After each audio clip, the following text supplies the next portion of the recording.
Okay, good afternoon, everybody. Thank you so much for joining us for this last day of FSNA's October week of training. Hopefully you've gotten to enjoy some of the sessions. I know you're going to enjoy the sessions today. My name is Angie Bush. I'm the Food Service Director for Flagler County Schools, also known as Cafe EDU.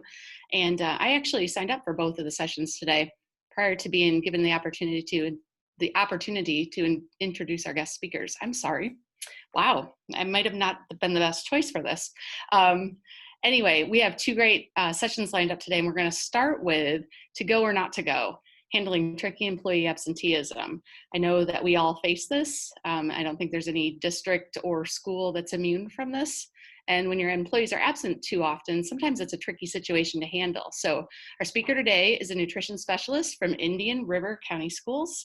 And he, through experience, has learned figured out how to fix chronic employee absenteeism in a productive way. And we are so very fortunate that he is willing to share those tips with us today. So without further ado, I'm going to turn it over to Mr. Tom Dembski. Okay, yes, thank you. Thank you for joining this session. I'm Tom Dembski, the nutrition specialist at Indian River County.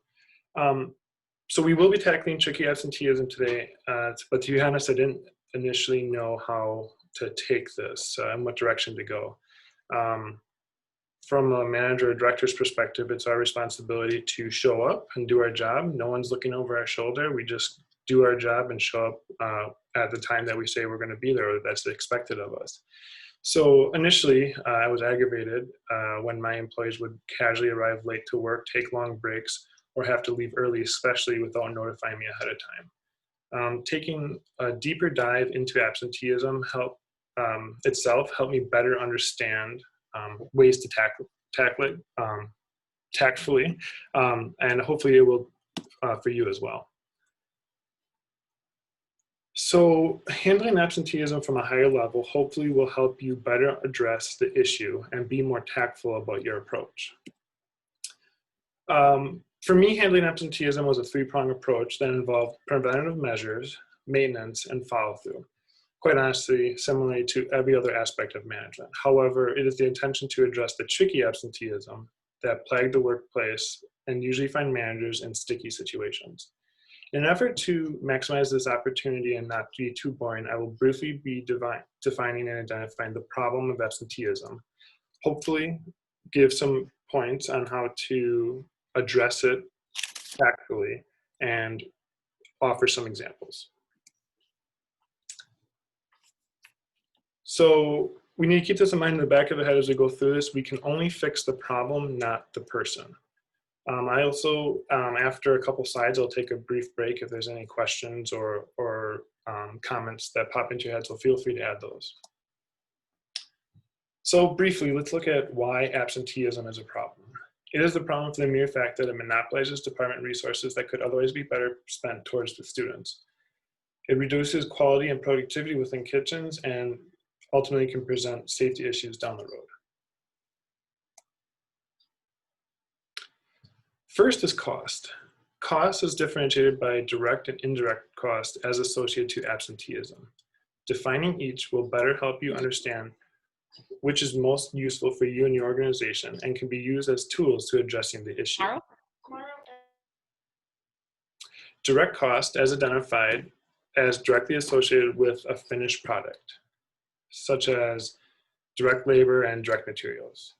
Indirect costs are associated with the general expense that keep a business operating. In this example, cost is not always associated with a monetary value.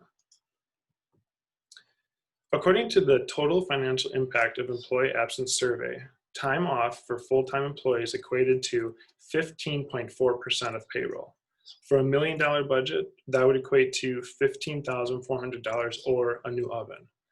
As absenteeism becomes a chronic issue in the kitchen or department-wide, often directors and or managers look for ways to combat the shortage of labor by procuring more ready-to-eat food or cutting costs on productions in other ways. These materials always cost more than individual raw products and producing them in-house. Some of the hidden costs that are associated with absenteeism are not always monetary. For example, the time that the manager takes to find coverage, rearrange workflows, and possibly perform other duties outside of their daily responsibility creates undue stress on the manager and other employees. We all know as well that when employees need to cover for others, especially on a consistent basis, morale drops and rifts are created between kitchen teams. It is estimated that as many as 1 in 5 people suffer from high levels of work-related stress, and the food service industry is no exception.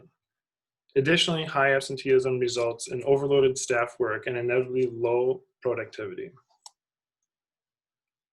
So reduced productivity. I've said it time after time that if I only had more people in the kitchen, I could have done X, Y, and Z.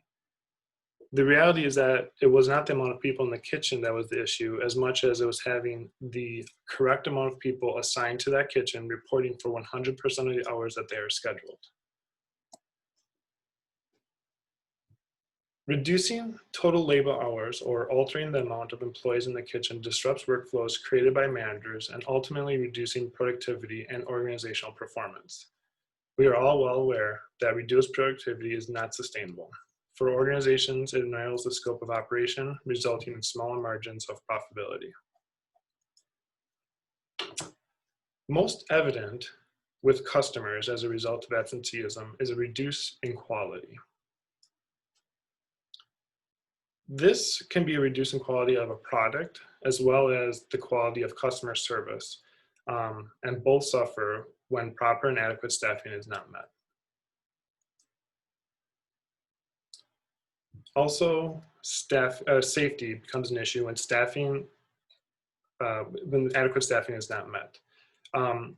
Inadequate staffing leads to employees looking to cut corners, often with safety protocols, in order to meet time restraints and other demands of the position, sometimes resulting in injuries. So I'll take a brief break for questions or comments if there are any. I can't actually see the comment screen, so hopefully someone can help me. If there are none, I'll just move on.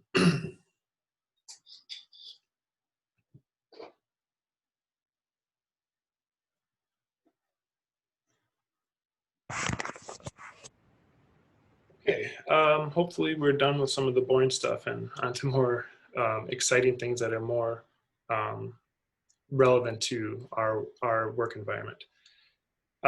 Absenteeism is often a result of 2 factors: personal factors and workplace environmental factors.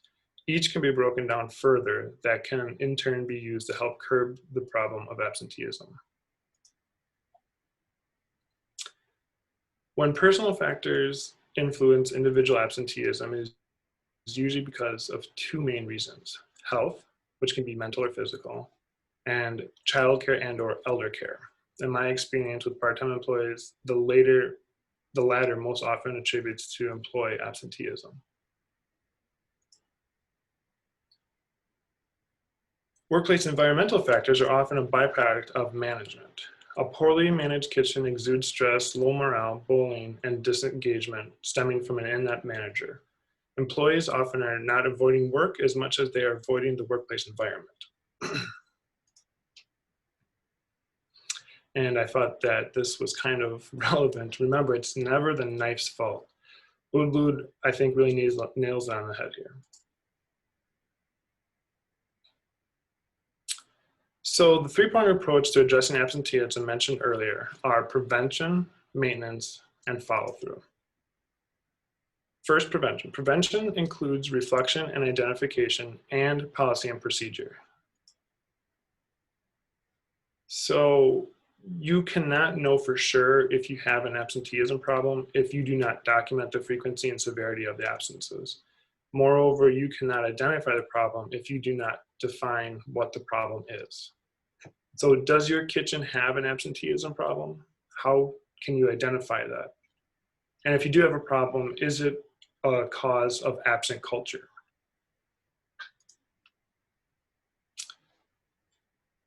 Does your kitchen have an absenteeism problem? Define what your kitchen or department is going to consider absenteeism. Do you have a policy that outlines absenteeism, and have you reviewed it recently? Showing up to work on time is great. However, my policy considered employees being late if they were not in uniform, punched in, and ready to take direction at their scheduled time. In this example, absenteeism included being present 100% of the employee's scheduled work period, ready to perform. Being from Wisconsin, this makes a lot of sense to me. If you are 5 minutes early, you are ready 10 minutes late. So define absenteeism. An absence from work is the failure of an employee to report to work at his or her scheduled work period. There are two types of absences, excused and unexcused. For the most part, I think we all know what excused absences are. Unexcused absences is the failure to report to the employee's scheduled work period on time and ready to work without prior notice or approval. Notice or approval must be done prior to the start of the work period. Absenteeism is excessive absences as defined by the policy. Absenteeism policy would also include absences from the workplace that extends beyond what would be considered reasonable or normal. Those things would be planned vacations, paid time off, paid personal time off, and the occasional sickness. This is obviously expected by employers, but what will make most sense to you and your organization is to take the absenteeism definition and tailor it to your department to provide explicit information on what that looks like for you.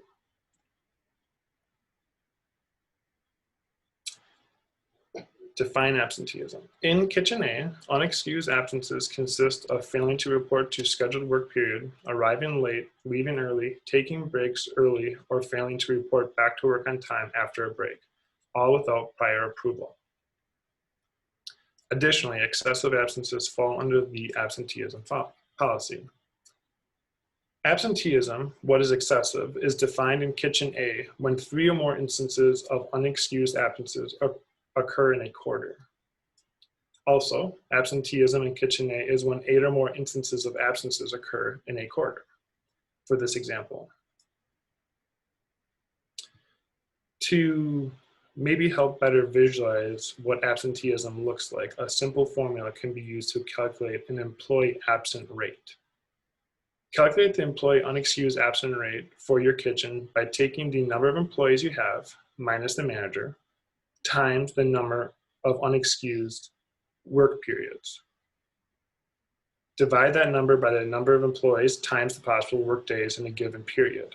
Be sure not to include time off that is legally protected time off, such as FMLA or other understood medical instances that prevent the employee from reporting to work. So in Kitchen A, there are 5 employees during the first quarter. All employees have different schedules, so we will equate work schedule regardless of the length to equal 1 work period. If employee D shows up late by an hour or leaves early by an hour, that would equate to half of a work period.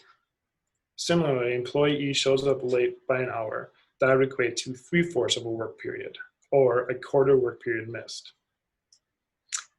In this example, if our first quarter consists of 43 work days and our employees only missed half a work period and a quarter work period,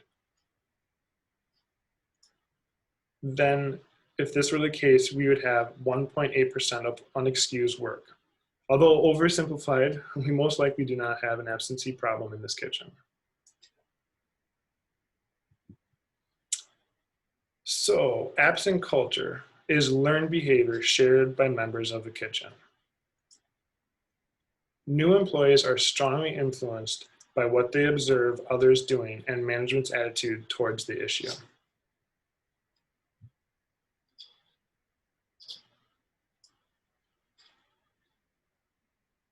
Creating policies and procedures helps both parties involved know what is expected and if the expectation is met. Do you have a policy regarding absences? If so, what is it? Does the policy include procedures on how to properly request time off?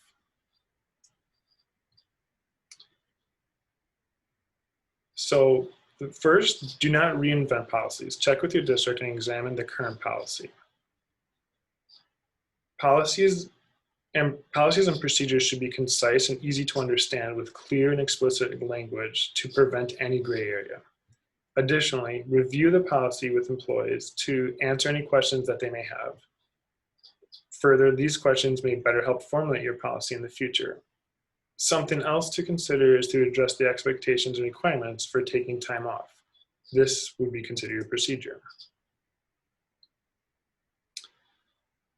So procedure. Do you have defined procedure for requesting time off or notifying a manager when an employee will be absent? It is important to create steps or a checklist that that employees and managers can follow.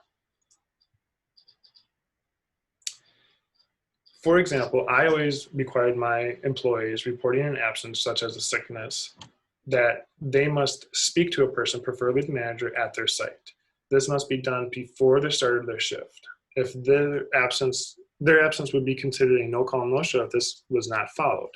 Remember, if an employee is going to be late or unavailable to complete their work schedule, they need to call and report their absence. This does not necessarily mean, though, that it's excused.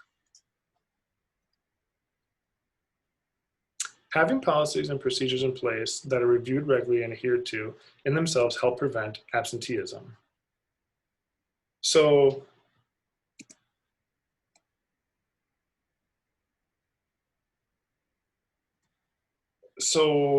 like I mentioned before, I'm from Wisconsin. I recently moved here about a year ago. And anyone from Wisconsin knows that people from Illinois are inherently bad drivers, especially when it comes to speeding. Speeding enforcement is not a thing in Illinois, but it is in Wisconsin. When you cross the line going from Wisconsin into Illinois, driving becomes a free-for-all. The opposite is true when you enter Wisconsin from Illinois. That being said, one of the first things I noticed living in Florida is that no one here adheres to speed signs. Not that I'm complaining I can't go 85 miles an hour on I-95 if I need to. It's just that it was so heavily enforced that it's something that I'm very conscious of. So as I mentioned earlier, absenteeism as a result from workplace environmental factors are often due to employees avoiding the workplace. Maintenance, as I call it, is the step that one takes during the school year. This is something that is continual and something that can be approved upon. So preventive measures would be upfront, letting the employees know what policy and procedure is, as well as your expectation. After that's been established, you want to maintain those ideas by enforcing them and regularly revisiting them. However, this can also be something that is never finished, and ways to do it better should always be sought after. For example, improving the culture and climate of your kitchen. Learning can be with employees and managers. Review the culture of the kitchen and ask for honest criticism. This will help managers better understand what the issues are and how to improve them. Performance improvement plans teach employees to be more self-aware and accountable for their missed work. Make sure that every absence, excused and unexcused, is recorded, and that every unexcused absence is addressed prior to implementing an improvement plan. These plans should be reviewed with employees on a consistent basis. During performance reviews, make sure to note absences. Use the employee absent rate formula to indicate the percentage of time gone.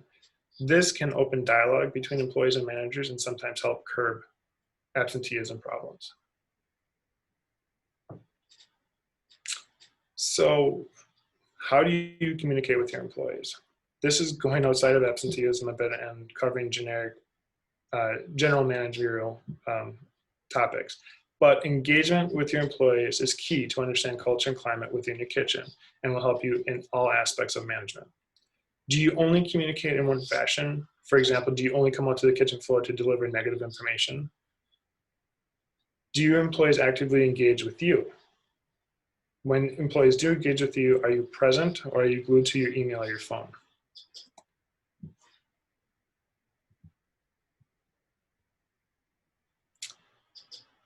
Are employees engaged with their work? Low status jobs, lacking variety, lend themselves to absenteeism as an opportunity to escape mundane or undesirable work. Employees who are engaged in their work want to come to work. By identifying employees who may be in a rut in their position or seem disinterested in completing their work and performing it correctly, are more likely to be absent. It would behoove you to find creative ways to make their jobs more interesting or show a real interest in what they're doing. This will signal to them that you care about what they're doing and that you are watching. Do you allow employees to have control over their tasks, or are they assigned the same every single day?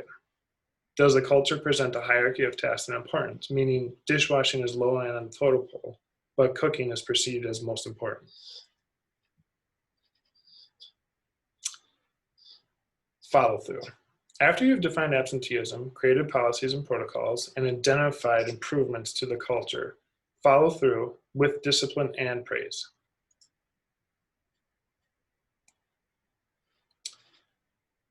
For discipline, does the punishment fit the crime? Do you come down harder on employees that are 15 minutes late to work compared to missing work altogether?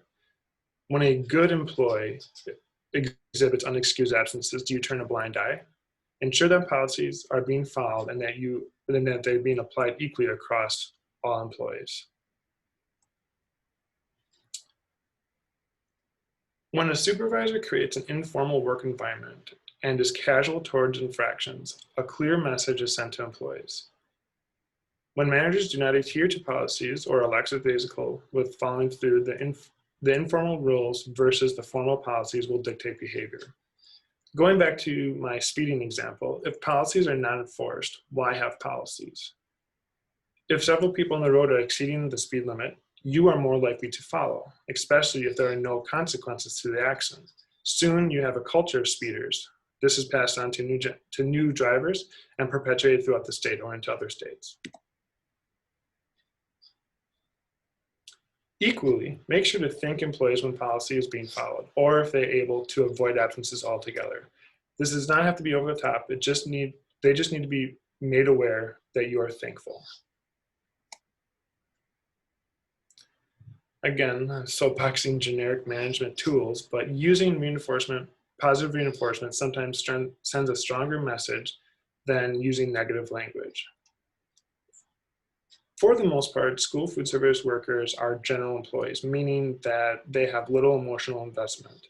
These employees enjoy recognition from superiors for their contribution, often gaining emotional investment through acknowledgement. Using positive reinforcement in a group setting can be a powerful tool.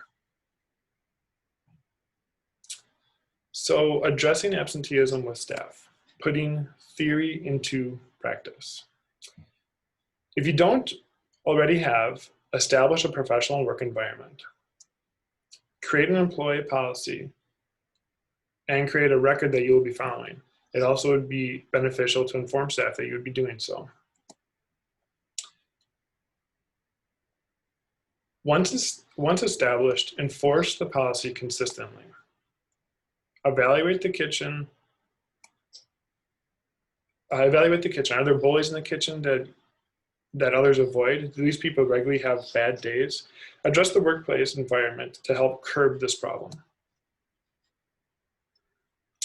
So now I will hopefully be able to share some tricky absenteeism examples with you and hopefully shed some light or give you some resources that you can use in your kitchen. The key to running a successful kitchen is what I, Will Gilson, calls the 3 L's. Be firm, be fair, and be friendly. Okay, again, we are able to fix the issue, not the person. Okay, starting off easy. An employee is consistently late to work or having to leave early. Other than that, the employee is reliable and is fast at their work. In some instances, you are notified ahead of time.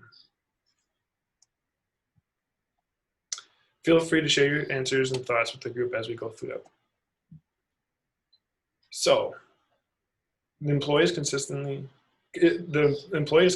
late to work and having to leave early. Record all absences, and in cases that the employee is unexcused, address it immediately and be concise with the issue and what you are addressing.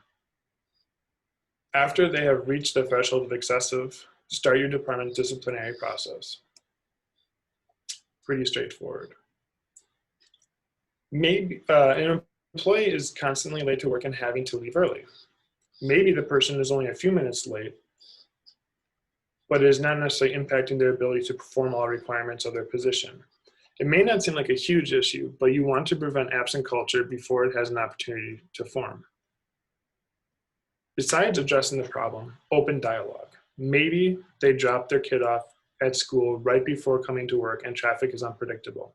If adjusting their start time by 15 minutes ensures that they get to work on time and are still able to perform all requirements properly, you may have resolved the issue and kept a reliable employee. An employee is constantly late to work or having to leave early. Now you have the same instance with a different employee. However, they are not a good worker.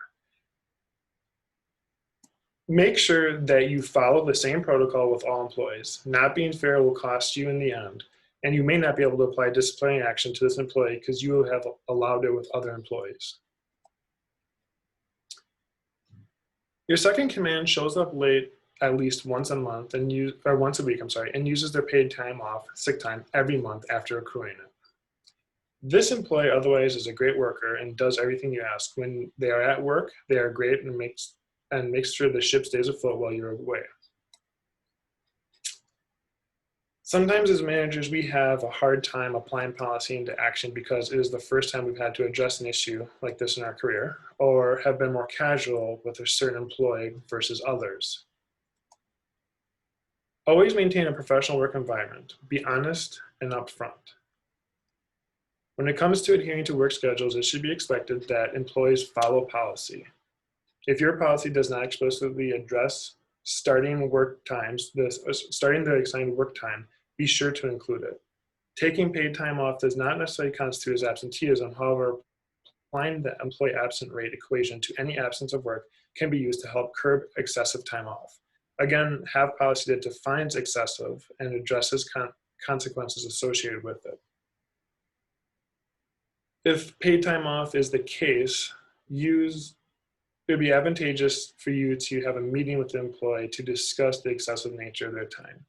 As always, document all time off and note patterns. In this case, for me, it was always Mondays after Sunday Packer games. The employee was always sick. In reality, it's none of my business who teams my employees root for, but it's conspicuous when an employee is sick every Monday of the month.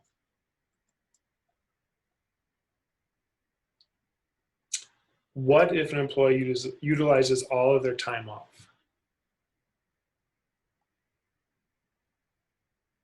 This is not taking into account FMLA or agreed upon medical leave. This is just a person who uses all their sick time and wants more time off. You have a policy and procedure that needs to be applied consistently. Your expectations and how you uphold them speak volume.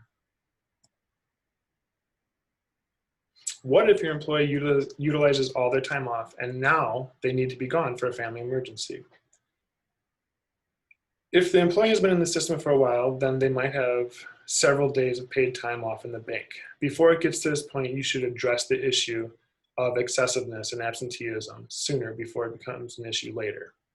If it's a relatively new employee, they might only have 2 or 3 days of time allocated to them. Although 2 or 3 times off a year may not be excessive, you want to make sure that you are not creating a culture of absenteeism. So in that instance, maybe saying no would be okay. According to Tony Blair, the art of leadership is saying no. It's very easy to say yes. An employee that is differently abled or has a disability often shows up to work late. They do not notify you of this, and the problem is chronic. I am interested to know how many people have had to deal with this problem. In this instance, the disability happened after the person was hired. Modifications to their work schedule was arranged and agreed upon, as well as restructuring the position. The employee uses the disability as the reason why they are late. When you broach the subject, the employee threatens with bringing in the union.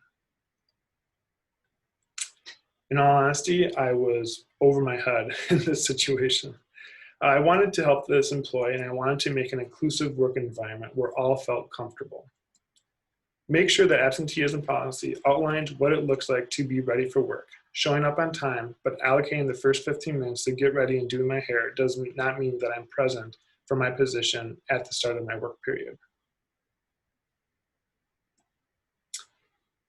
In this instance, we agreed upon the adjusted work schedule. Both parties came to a consensus that adjusting the work schedule by 2 hours allowed for enough time for the employee to get ready in the morning. More often than not, though, the excuse was that they could not find a handicap parking spot in the parking lot, since now their assigned work period was after the start of the school day, and all available slots were already taken. The result is that we agreed upon that the employee could make it to work on time with the adjusted hours, so I expected them to do so. Hold to your expectations. Reiterate the policy, and it may be as simple as being honest with the employee that you want to be preventing absent culture and that all employees need to be adhered to the expectations.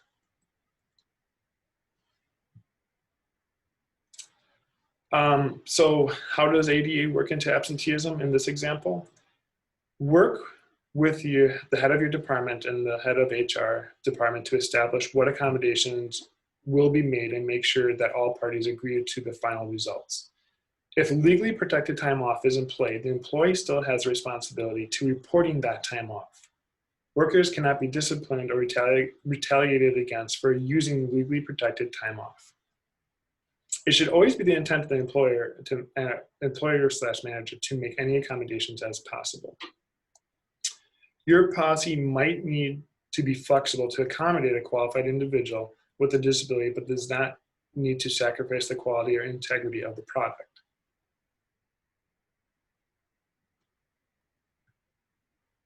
So part of what helps me kind of keep a gauge on my management style as a whole is kind of doing a self-inventory checklist. And this can be applied to absenteeism as well as other aspects of management. Do you know your department's vision and mission? Do you live your department's vision and mission?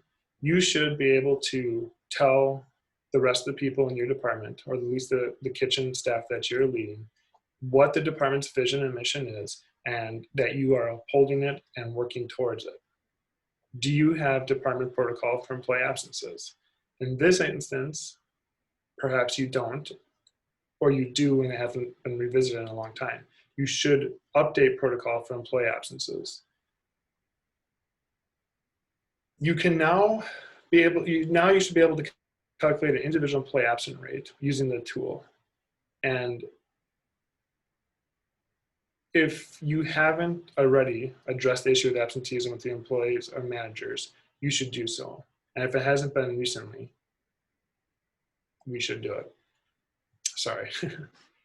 Okay, that's all I really have. Like I said, I tried to go relatively quick and open it up for discussion if there was any.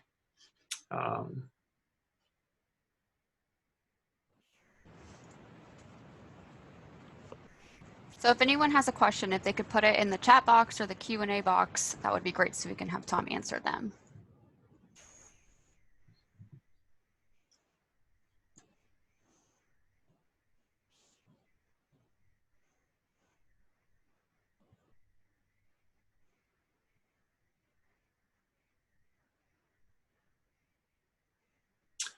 I know as I was going through this presentation and kind of reflecting on things that I've done in the past or had things that I had to deal with in the past, doing research online really helped me. There's a lot of resources out there that people can visit. Obviously, you want to make sure you check with your HR department or the head of your department when dealing with things like this. But there's a lot of resources that you can use as a base when addressing things like absenteeism. Can I get examples of what you actually say to employees who are consistently absent?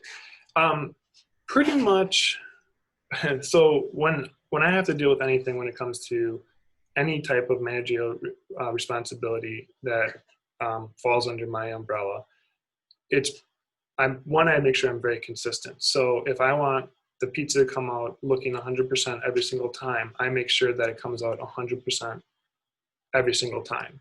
If I want my employees to show up to work on time every single day, I make them aware that they need to be at work on time and what that actually looks like. Sometimes it's as simple, like I said, just reiterating the process and the expectation.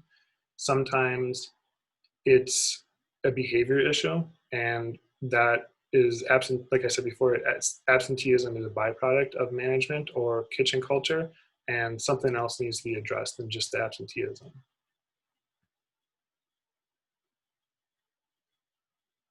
So aren't employees covered by ADA for documented absenteeism? Yes, the caveat to that I brought up in the presentation is that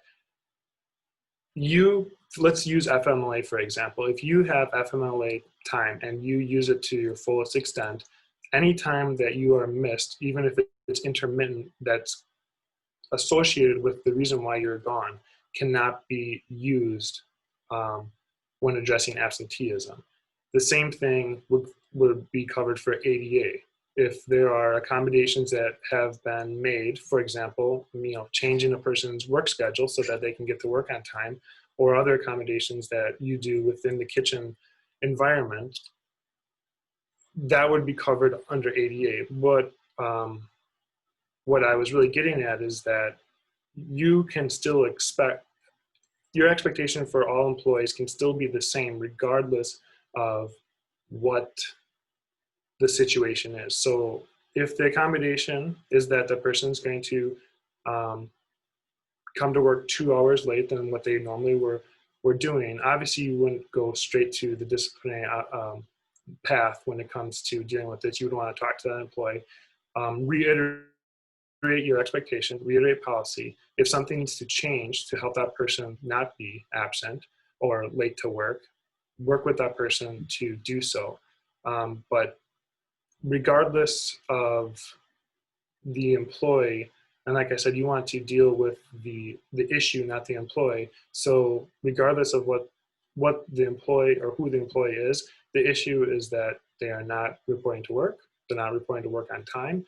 They're not following protocol. If there is a reason why they cannot show up to work or they cannot show up to work on time, if your protocol requires them to call and talk to you or a manager or whoever it is, that expectation is still of them. Because you are building workflows, you're building work schedules. If someone doesn't show up to work or someone shows up late, you want to still know that so that you can prepare and adjust your work accordingly. I hope that kind of answered that. Yes, employees are covered under ADA for documented absenteeism that also relates specifically to the disability. If they are gone, there was when I was doing my research, more or less, if you want to call it, there was an interesting instance that a person was covered under ADA for asthma and complications from cancer treatments.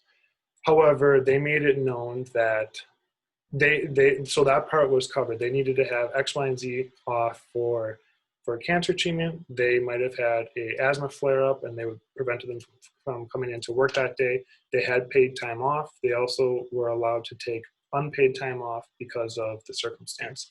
However, they made it known that one time they were going to take off because they wanted to go to a baseball game, and another time they were going to take off because their foot hurt them, which was not related to a work injury, and several instances of that. The expectation is that a person is going to be at work when they say that they're going to be there.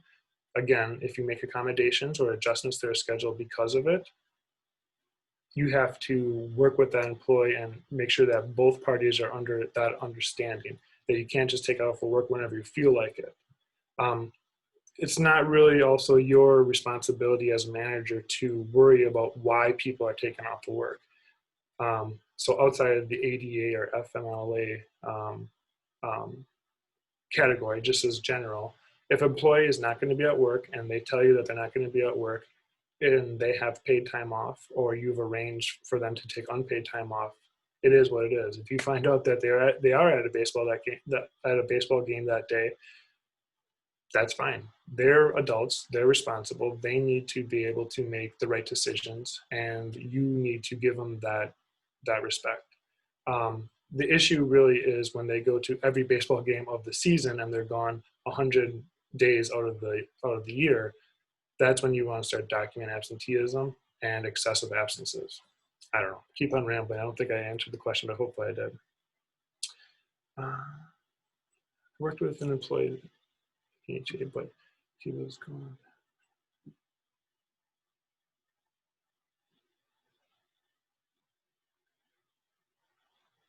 So what disciplinary actions can be taken?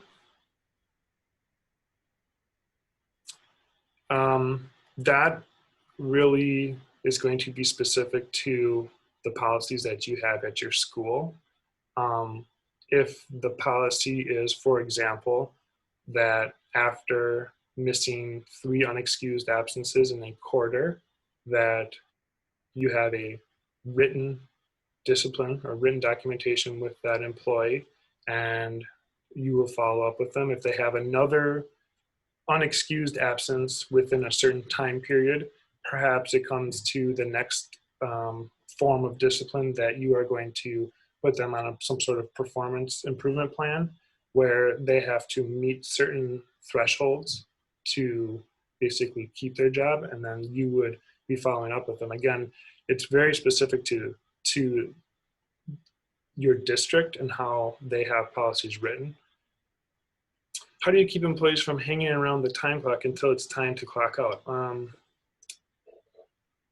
So, like I said, your expectations speak volume. If you expect someone to be working the entire time, you want to kind of just make sure you, if that is the case, that you talk to that person. The next time it happens, you let them know that you're watching, obviously, and that your expectation is that they are looking for things to do through their entire work schedule. And if they don't have anything to do, the expectation is that they come to you and ask what they can do. I think, again, according to all management style and all things regarded to managing, if you have high expectations and you hold them, there should be no reason why employees can't follow them. If employees are having an issue following or meeting your expectations, you may need to address them one-on-one and find out what the problem is or what the reasoning is for that. It may be easy and maybe they didn't know, maybe they forgot, maybe they just needed a firm reminder of what those expectations are. When it becomes chronic, obviously, you want to document all instances, and when it becomes chronic and excessive, that's when you would take the next form of action.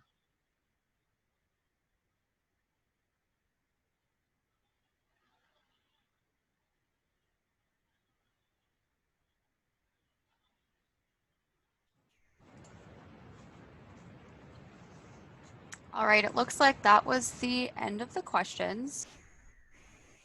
We're getting a couple thank yous now. So I just want to thank you, Tom, so much for your presentation. Yeah, thank you. This will be available on our website tomorrow morning at some point for anyone who wants to watch it again.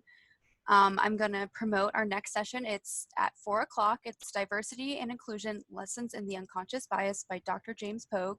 So I hope to see all of you there. And thank you again, Tom. Yeah, thank you.